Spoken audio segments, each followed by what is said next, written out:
பங்குச்சந்தை பகுப்பாய்வில் கூறப்படும் காணொளியை காண வந்த அனைத்து நண்பர்களுக்கும் வணக்கம். பங்குச்சந்தை கூறப்படும் காலைய நிலை, கரடியின் மதிப்பு எந்த அளவிற்கு பங்குச்சந்தையில் தனித்துவத்தை ஏற்படுத்தி வருகிறது என்பதை பற்றி நமது காணொளியில் தெளிவாக சொல்கிறோம். பங்குச்சந்தையில் கூறப்படும் அனைத்து கருத்துக்களும் தனிப்பட்ட கருத்து, கல்வி நோக்கத்துக்காக மட்டுமே கூறப்படுகிறது. வாங்க காணொளியில் போகலாம். சென்செக்ஸ் வெள்ளிக்கிழமை பங்குச்சந்தையோட முடிவு 82,814.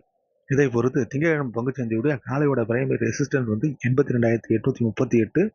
R1 83,258. R2 83,638.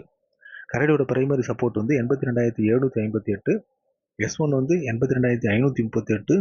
S2 82,258. பங்குச்சந்தை பகுப்பாய்வில் கூறப்படும் கருத்துக்கள், நிலை மதிப்புகள் உங்களுக்கு பிடித்திருந்தால் லைக், ஷேர், சப்ஸ்கிரைப் பண்ணுங்க. உங்கள் கருத்துக்களை கமெண்ட் பாக்ஸில் தெரிவிக்கும். நன்றி.